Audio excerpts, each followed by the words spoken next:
Hi, I'm Ahava Leibtag, constant learner of all things healthcare, content strategy, and content marketing.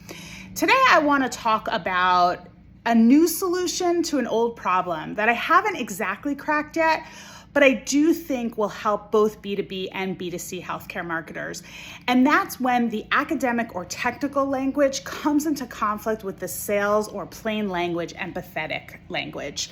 And I think that what's going on for a lot of subject matter experts is they were trained a certain way, they're used to writing a certain way, and they are not used to focusing on an audience that uses different language than they do and doesn't understand exactly as much as they do.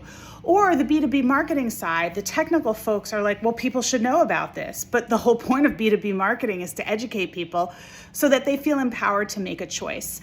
So I want to share a story that I think does help solve this problem. One of the projects that I worked on a long time ago was working with a physician on a content strategy for a pediatric hospital. And she was talking about how she wants the language to sound on specific pages, and she wanted it to be very elevated. And I said to her, what happens when a patient moves out of your geographic area? How do you find a doctor that can treat that patient? And she was a pediatric specialty expert. And she said to me, well, I know everybody in the field, so I know everybody around the country. So I said to her, okay, but what if they're moving to a place where you don't know a doctor? I said, where would you look?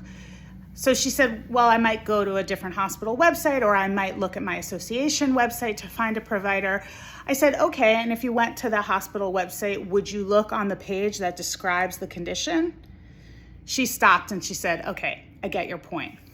Having a laser focus on your audience is the answer to explaining to technical and subject matter experts why it's so important to use empathetic plain language. One of another things that I've used with providers is to ask them, when you have bad news to give to a patient, how do you do that? How do you explain that to them across the desk? And they'll look at me and say, if I have to tell a patient bad news, I come sit next to them in the chair. That's the moment where the light bulb goes off and they realize that because the first time people experience them is through the screen and reading their content or watching a video, that's the opportunity to tell them, we're going to treat you like a person. This is going to be a human-centered experience and not an academic, technical, jargon-filled experience. So that's a couple of solutions to these problems. Listen, let me tell you something. Every subject matter is different. Every subject matter is going to need a different approach.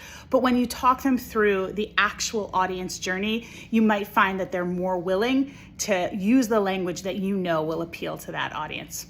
I'll see you next time.